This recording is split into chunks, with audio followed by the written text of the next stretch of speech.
예, 하나대투증권 가보겠습니다. 박문화 이사 연결되어 있죠? 박 이사님? 박문화 이사님? 목소리가 제 목소리 잘 안 들리나 봅니다. 연결 상태가 고르지 않으니까 다시 한번 연결을 시도해 보고요. 이 시장이라는 게 참 그렇습니다.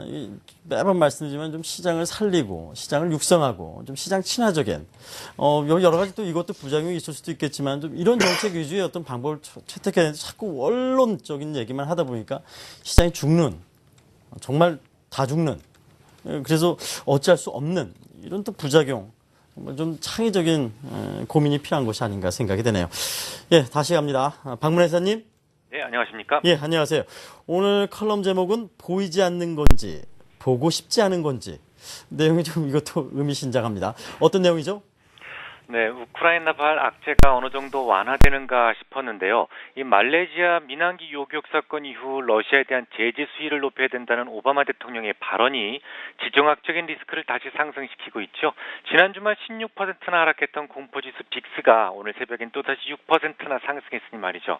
오바마 대통령은 기자회견을 열고 말레이시아 항공 여객기 사고 관련 조사단의 접근을 계속해서 저지하고 있는 이 러시아에 대해서 도대체 뭘 감추려고 하는 것이냐라면서 강력하게 비난했습니다.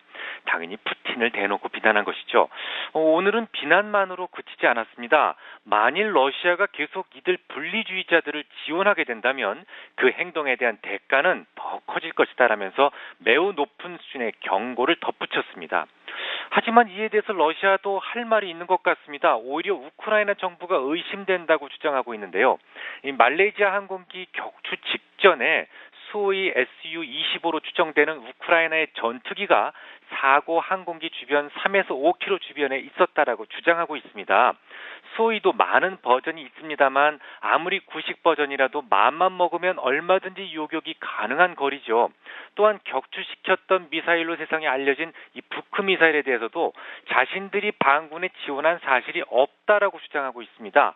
오히려 미국이 위성 이미지를 제시해달라라고 주장하고 있는 상황이죠.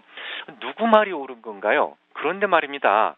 잘 보면 언론만 떠들 뿐이고 실제로 채권 시장과 외환 시장은 조용했습니다.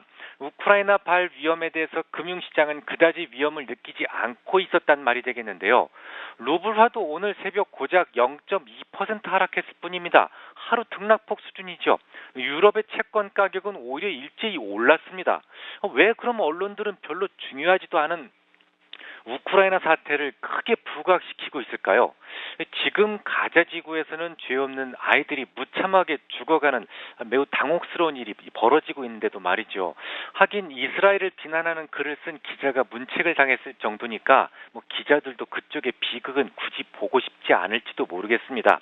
아무튼 제가 보기에는 시장의 호들갑과는 달리 우크라이나에서는 큰 문제는 발생할 것 같지 않습니다.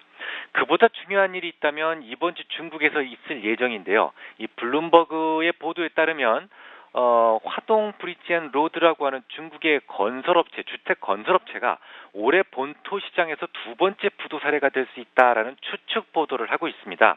그런 전망의 근거로 제시된 것은 최근 화동 브릿지 앤 로드사의 회사채 금리가 지난주에만 26bp나 급등했다라는 건데요. 마침 내일이 1차 만기일이고 이를 막지 못하면 부도가 날 가능성도 있다라는 것이죠. 글쎄요, 최근에 금리가 급등한 건 맞습니다만 회사채 금리가 아직 5% 내외인데 부도를 전망하는 것이 좀 성급하지 않나 생각도 됩니다만 오히려 그런 뉴스가 나오게 되면 멀쩡한 회사도 잡게 만들 수가 있는 것이죠. 물론 부도가 날 수도 있습니다. 그렇다면 이번 주 목요일 예정인 홍콩 샹하이뱅크 제조업 PMI 발표와 함께 우리나라에 직접적인 영향을 줄 수 있는 가장 큰 뉴스가 될 수도 있습니다. 제 생각을 말씀드리죠. 만약 부도가 난다고 해도 일시적 악재로 봐도 될 것 같습니다. 그렇게 생각하는 이유를 두 가지만 제시해드리겠습니다. 첫째, 최근 중국은 유동성 리스크에 대해서 비교적 잘 관리하고 대처하고 있다라는 평이죠. 부도 리스크가 적어도 금융 시스템 전반에 전이되는 일은 없을 것 같습니다. 그냥 개개인의 문제라는 얘기죠. 두 번째, 최근 구리에 대한 투기적 포지션이 순매수로 전환되고 있는 모습을 볼 수 있는데요.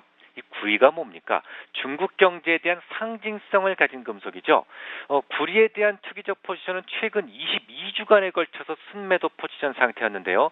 최근 순수 매수 포지션으로 전환되고 있습니다. 적어도 스마트 머니들은 중국에 대해서 큰 문제가 없다라고 판단하고 있기 때문이지요. 결론적으로 우크라이나발 지정학적 리스크 다소 좀 과장된 듯한 느낌을 받습니다. 그보다 단기적 영향을 줄 요인은 중국 시장에서 찾아야 되겠죠. 중국 시장은 이번 주 중요한 변화가 있을 예정입니다만 혹여 충격이 있더라도 단기 충격에 그칠 전망입니다. 네, 잘 들었습니다. 감사합니다.